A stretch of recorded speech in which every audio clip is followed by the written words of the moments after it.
ஆனா கடைசியில ஒண்ணு சேர போறது அர்ஜுனும் டிடியும் தான். என்ன மாமா சொல்றீங்க? மாம்ஸ் அவளை பிடிச்சிருக்குன்னு சொன்னதுக்கு அப்புறம் ஏன் கூட எப்படி சேர்த்து வைப்பீங்க? பிடிச்சிருக்குன்னு தானே சொன்னா. கழுத்துல இன்னும் 3 முடிச்சு போடலையே. எந்த அர்ஜுன் எல்லாருக்கு முன்னாடியும் அவளை பிடிச்சிருக்குன்னு சொன்னானோ அதே அர்ஜுன் அவளை பிடிக்கலன்னு சொல்லணும். அவ எப்படி அப்படி சொல்லுவா? அவன் சொல்ல மாட்டான், நாம தான் சொல்ல வைக்கணும்.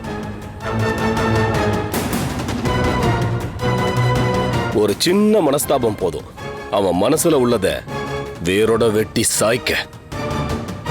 கல்யாணமான புருஷன் பொண்டாட்டியே டைவர்ஸ் கேட்டு கோர்ட் வாசல்ல வந்து நிக்கிறப்ப இவங்க 2 பேரையும் பிரிக்கிறது ஒரு விஷயமே இல்லை.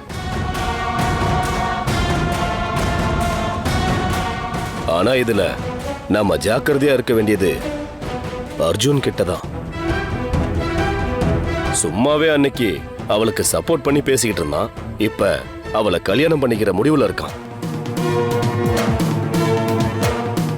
அதனால அர்ஜுனுக்கு முன்னாடி அவ மேல அக்கறை உள்ளவங்க மாதிரியும் அவங்க 2 பேருக்கும் கல்யாணம் பண்ணி வைக்கிறதுல சந்தோஷப்படுற மாதிரி தான் நம்ம நடந்துக்கணும்.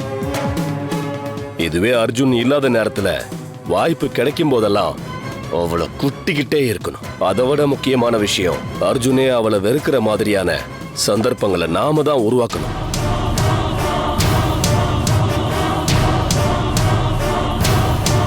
இதை மட்டும் நம்ம சரியா செஞ்சிட்டாலே போதும், அர்ஜுனும் அவளும் ஒன்னு சேர்றதை தடுத்துடலாம். நம்ம மேலையும் எந்த வெறுப்பும் வராத மாதிரி செஞ்சிடலாம். இதையெல்லாம் கணக்கு போட்டுதான் அவங்களை ஏத்துக்கிற மாதிரி உங்களை பேச சொன்னேன். இப்ப சொல்றேன், அர்ஜுனுக்கும் டிடிக்கு மட்டும்தான் கல்யாணம் நடக்கும்.